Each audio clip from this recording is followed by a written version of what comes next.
हा जो ट्रेड आहे हा फ्युचर्समध्ये घेतलेला आहे। तर फ्युचर्समध्ये ट्रेड घेणं खूप रिस्की असतं, कारण जर आपल्या अपोजिट ट्रेड गेला तर आपलं खूप नुकसान होऊ शकतं। तर इथे मी एंट्री मारायला नव्हती पाहिजे, पण मी एंट्री मारली आणि त्यामुळे मला हा ट्रेड होल्ड करावा लागला खूप वेळापर्यंत। तर यामध्ये ब्रोकरेज चार्जेस जे येतात ते 120 येतात बाईंग आणि सेलिंगचे। तर ॲटलिस्ट एका ऑर्डरमध्ये आपल्याला कमीत कमी 500-600 तरी बनवावं लागतात, नाहीतर मग अर्थच नाही याच्यामध्ये ट्रेड घेऊन।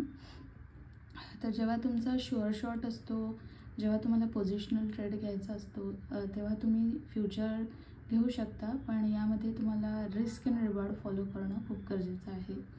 आता हा जो ट्रेड मी घेतला होता याचा टायमिंग चुकला होता, आणि टायमिंग चुकल्यामुळे यामध्ये जवळपास 2200चा लॉस आला होता स्टार्टिंगला, आणि तो लॉस निघाल्यावर मग हा आता प्रॉफिट चालू आहे, कारण माझा टायमिंग जो आहे तो चुकीचा गेला होता। तर तुमचा जर डिरेक्शनल ट्रेड असला आणि तुमची डिरेक्शन बरोबर असेल, पण तुमचा ट्रेड घेण्याचा टायमिंग जर चुकला तर तुम्हाला लॉसेस दिसू शकतात, आणि फ्युचर्समध्ये लॉसेसची संख्या खूप जास्त होती। खूप रिस्की असतं, कारण याच्यामध्ये कॅपिटल जास्त डिप्लॉय केलेला असतो आणि याच्यात प्रीमियम डिके होत नाही। ही जी असते ही स्पॉट प्राईस असते, तर यानुसार मार्केटची जी प्राईस आहे त्यानुसार फ्युचर चालतं। तर हा माझा टार्गेट आहे जो आहे 386। तर बघूया इथपर्यंत मार्केट येतं आहे की नाही, नाहीतर मग आपल्याला हा ट्रेड काढावा लागेल। इथे मी प्रीमियम चार्टमध्ये 2 क्वांटिटीज घेतलेल्या आहे, आणि इथे पण माझा एक ट्रेड चाललेला आहे। तर हा ट्रेड पण यामध्ये पण खूप गोंधळ झाला आहे। इथे ॲक्च्युली ऑप्शन सेलिंग माझं चालू होतं, आणि एक ट्रेड माझा सक्सेसफुल झाला, दुसरा ट्रेड माझा चुकीचा झाला, आणि मग मी पोझिशन स्विच केल्या, buying to selling, selling to buying केल्या, आणि ॲव्हरेजिंगसाठी मी एक लॉट ॲड केली।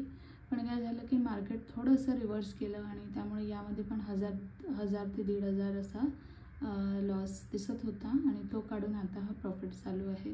तर आपल्याला आपल्या टायमिंग्सवर काम करायचं आहे। टायमिंग्सवर जर आपण काम केलं, कधी एक्झॅक्टली कोणत्या टाईमला ट्रेड घ्यायचा, तर आपला ट्रेड लॉसमध्ये जास्त दिसू शकत नाही। तर टायमिंगवर आता मी थोडं काम करणार आहे।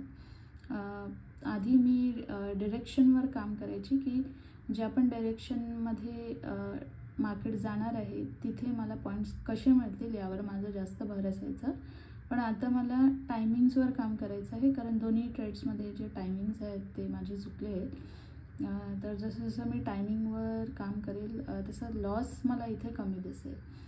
तर आता बघूया, कमीत कमी याच्यात 1000 रुपये तरी या ट्रेडमध्ये झाले पाहिजे। हा प्रीमियम चार्टचा ट्रेड आहे, तर बघूया किती यामध्ये होतात।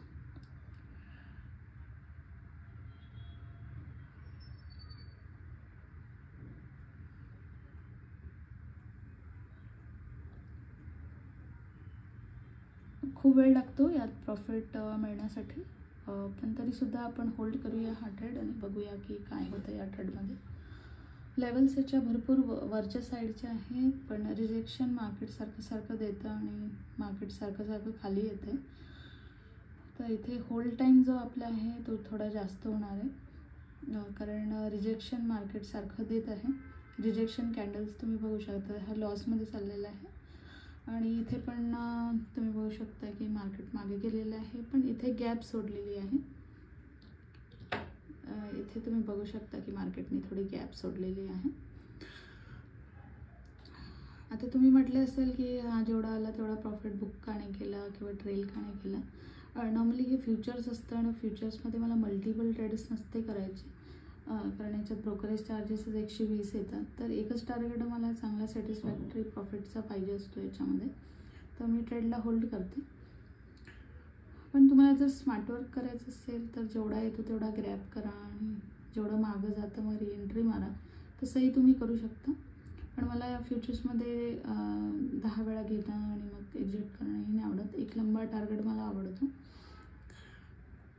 मी मयांक सिंग यांचे व्हिडिओ बघायची, तर ते पण लंबे टार्गेट घेतात, तर त्यांच्याकडनं थोडं मोटिवेशन मला मिळालं आणि मला ती स्टाईल आवडली त्यांची, तर म्हणून मी लंबा टार्गेट घेते. माझा भाऊ जो आहे तो स्कॅल्पर आहे, तो छोटे छोटे प्रॉफिट्स घेतो आणि त्याचं असं आहे की ट्रेड अगेन्स्ट केला तर तो एक्झिट मारतो, परत घेतो आणि त्याचे नंबर ऑफ ऑर्डर्स खूप जास्त होतात, पण त्याचं रिस्क रिवॉर्ड चांगलं आहे माझ्यापेक्षा. तर तो भलेही प्रॉफिट कमी बनवेल पण लॉस तो कमीत कमी होऊ देतो. तर प्रत्येक व्यक्तीची जी स्टाईल असते ती वेगळी असते ट्रेडिंगची, तर तुम्हाला कुठली स्टाईल सूट करते त्याप्रमाणे तुम्ही ट्रेडिंग करा. तर बघूया आता काय होतं आहे ते. टार्गेट हिट झालं म्हणजे कसं चांगलं वाटतं, सॅटिस्फॅक्टरी वाटतं. आता हा टार्गेट मी इथे का ठेवलेला आहे तो पण मी तुम्हाला दाखवते. हे जे स्विंग आहे हा स्विंगचा एंड आहे आणि सेलर्स खूप हवी आहे मार्केटमध्ये, तर सेलर्स काय करतील की बायर्सचा टॉप लॉस घेण्यासाठी इथपर्यंत येण्याचा नक्की प्रयत्न करेल आणि बायर्स काय करतील सेलर्सला ढकलण्याचा प्रयत्न करेल, म्हणजे त्यांचा स्टॉप लॉस जो इथे लागला आहे तो हिट नाही व्हावा.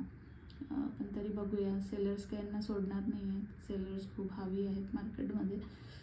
तर बघूया काय होतं आहे. इथपर्यंत आला की मग हा ऑटोमॅटिक एक्झिट होऊन जाईल ट्रेड आणि प्रीमियम चार्टचा पण मला मग एक्झिट करावं लागेल, पण खूप टाईम लागतो. तुम्ही मित्रांनो बघू शकता की इझी नाही आहे स्टॉक मार्केट, खरोखरच इझी नाही आहे. प्रत्येक ट्रेडमध्ये मी प्रेयर करते की माझा ट्रेड सक्सेसफुल व्हावा, कारण जसं जर लॉसमध्ये गेला तर मग हार्टबीट्स वगैरे वाढतात आणि तसं नाही झालं पाहिजे. कारण हा जो कॅपिटल यामध्ये लागलेला आहे हा माझ्या भावाचा आहे, तर त्यामुळे मला थोडंसं टेन्शन येतं जर ट्रेड थोडा अगेन्स्ट गेला तर. पण आपण जर स्वतःच्या पैशाने ट्रेडिंग केलं तर मग आपल्याला एवढं नाही काही वाटत जर आपला लॉस होत आहे तर घरच्यांचे पैसे लागले असल्यामुळे थोडंसं माइंडसेट खराब होऊन जातं जर ट्रेड आपल्या अगेन्स्ट केला तर बघूया काय होतं इथे. आता तुम्ही बघू शकता एक रिजेक्शन कॅन्डल आलेली आहे इथे आणि बघूया काय होतं आहे. होपफुली मला हा ट्रेड लॉसमध्ये नाही काढावा लागेल. जर तुम्ही पोझिशनल ट्रेडर तुम्हाला जर बनायचं असेल तर ही खूप चांगली गोष्ट आहे, कारण तुम्ही मोठे मोठे टार्गेट्स याच्यामध्ये अचीव कराल पोझिशनल ट्रेडर जर तुम्ही बनाल तर. कारण मी असं बघितलेलं आहे की ज्या लोकांकडे पैसे जास्त असतात ते कमी ट्रेड घेतात आणि लंबे टार्गेट्स घेतात, जसं मयांक सिंग वगैरे जे आहेत. आणि आपण जर लंबे ट्रेड घेतले ना तर आपल्याला मार्केटचं बिहेवियर कळतं. आता इथे काय झालं असतं, जर मी इथे बुक करून लॅपटॉप बंद केला असता तर मला मार्केटचे मुवमेंट्स दिसले नसते की कुठे रिजेक्शन देतं, मग कधी मार्केट परत आपल्या डिरेक्शनला येतं. तर आपण काय असतं की ट्रेडमध्ये बराच वेळ राहतो आणि ट्रेडमध्ये राहतो त्यामुळे काय होतं, मार्केटचं सेंटिमेंट्स आपल्याला कळतं, कॅन्डल्सचं बिहेवियर आपल्याला कळतं. तर या सगळ्या गोष्टी बेनिफिटेड आहेत आपल्यासाठी, कारण आपल्याला प्रत्येक कॅन्डलचं मुवमेंट कळतं. म्हणजे नेक्स्ट टाईम जर असा पॅटर्न बनला तर आपल्याला कळेल की काय होईल याच्यात, किती कन्सॉलिडेशन होईल, तर या सगळ्या गोष्टी कशा आपल्याला कळतात. तर आपण नुसतं प्रॉफिटचाच विचार नाही करायचा, पटकन मला प्रॉफिट घ्यायचं आणि घरी जायचं आहे. आपल्याला हा पण विचार करायचा आहे की आपल्याला काहीतरी शिकायला मिळालं पाहिजे. ठीक आहे. आता जे लोक म्हणतात आम्हाला टेक्निकली शिकवा काय, तर ते हे इंडिकेटर्स, मी हे इंडिकेटर बघतसुद्धा नाही. हे इंडिकेटर्स माझ्या भावाने लावले आहे 9 आणि 20, मी बघत पण नाही. आता हा इंडिकेटर मला माहीत नाही कोणता लावला आहे, ब्लॅक डॉट लाईन त्यांनी गॅन बॉक्स पण सगळे ड्रॉ केला होता. तर कसं आपल्याला जास्त कॉम्प्लिकेटेड नाही करायचं आहे, आपल्याला बेसिक प्राईज ॲक्शन आलं पाहिजे आणि कॅन्डलिस्टिक पॅटर्न कशी असतात ते आलं पाहिजे आणि लेवल्स काढता आले पाहिजे. मेन काय, लेवल्स कशा काढायच्या, याचा डेडिकेटेड व्हिडिओ माझ्या चॅनलवर आहे. लोक अभ्यास करत नाही आणि मग फालतू कमेंट करतात, बॅड व्हिडिओ असं तसं. पण तुम्ही बघा की ती व्यक्ती कशी प्रॉफिट मिळवत आहे. जर मी बॅड ट्रेडर आहे तर मग मी प्रॉफिट बनवू नाही शकणार. मी प्रॉफिट कशी बनवत आहे हे तुम्ही बघा. काही गोष्टी ऑब्झर्वेशन केल्याने पण तुम्हाला समजल्या पाहिजे. ठीक आहे. तर याच्यामध्ये मी तुम्हाला मिस्टेक्स माझे सांगते की मिस्टेक्स माझ्या अशा आहे की माझे एंट्री पॉईंट्स चुकलेले आहेत, त्यामुळे मला ट्रेडमध्ये प्रॉफिटमध्ये यायला खूप टाईम लागलेला आहे. तर तुम्हाला एंट्री पॉईंटवर काम करायचं आहे. तुमची डिरेक्शन जरी बरोबर असेल पण तुमची एंट्री पॉईंट चुकली तर तुमचा लॉस जास्त प्रमाणामध्ये दिसू शकतो आहे. तर बघूया, खूप टाईम घेत आहे आणि मोबाईलची बॅटरी पण म्हणजे मेमरी जी आहे ती फुल आहे. हा मधात व्हिडिओ स्टॉप नाही झाला पाहिजे, नाहीतर अर्धाच व्हिडिओ तुम्हाला मिळेल बघायला. मला एक फोन घ्यायचा आहे आणि जवळपास असा आता मी सध्या जो फोन यूज करत आहे तो iPhone 13 आहे.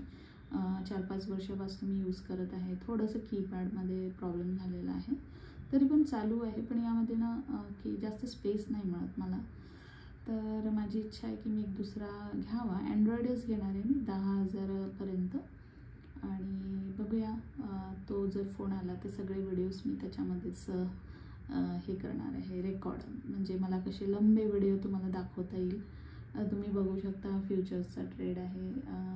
होपफुली टार्गेट लवकर आपला हिट व्हावा आणि एकदा काही टार्गेट हिट झाला तर मग थोडंसं मनाला पण सॅटिस्फॅक्शन आपल्याला मिळतं. कधी कधी काय होतं की लेवलमध्ये यायच्या आधीच रिजेक्शन देतं. आता व्हेरी गुड झालं आहे, टार्गेट हिट झालेला आहे आपला. आता आपल्याला प्रीमियम चार्टचं पण टार्गेट काढून घ्यायचं आहे. याचा ॲक्च्युअलमध्ये कुठला टार्गेट नाही आहे माझा. मी फ्युचर्सच्या हिशोबानेच यामध्ये जाते. जसं मला फ्युचर्समध्ये मिळतात गुड पॉईंट्स, मग हा पण मी एक्झिट करून टाकते. तर बघूया.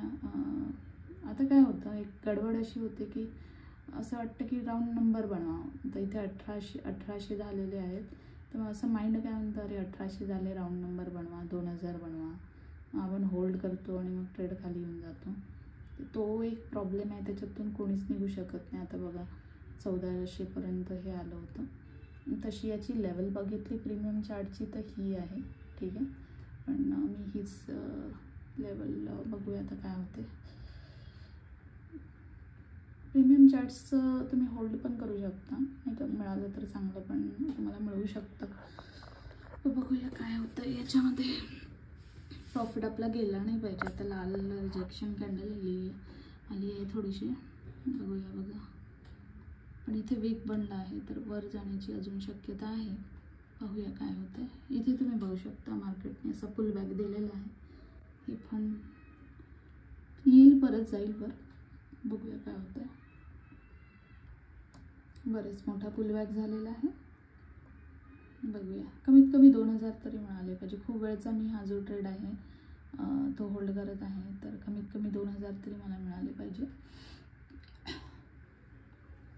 आता हा जो तुम्हाला लॉस दिसत आहे हा 25चा हा स्टॉक्सचा आहे. आता मार्केट बरेच काळपर्यंत काय झालं होतं, पडलेलं होतं, राईट. तर ते स्टॉक्स सगळे मायनसमध्ये गेले होते. तर आता हे 25,000 राहिलेले आहे. तर जसे जसे स्टॉक्स वर जातील मग हा जो लॉस आहे हा आपला कमी होईल. हाचा आपला इंट्राडेचा प्रॉफिट झालेला आहे. सकाळी 9,000 होता, 9,000 होता, आता 10,000 होता. तर आता हा वरचा जो आहे मी हा कमॉडिटी सेक्शनमध्येच बनवलेला आहे, तरी पण हा अनरिअलाइज प्रॉफिट अजून बुक नाही झालं आहे. तर बघूया काय होतं याच्यामध्ये. आणि माझं कसं आहे, ट्रान्सपरन्सी आहे, मी तुम्हाला सगळं दाखवते.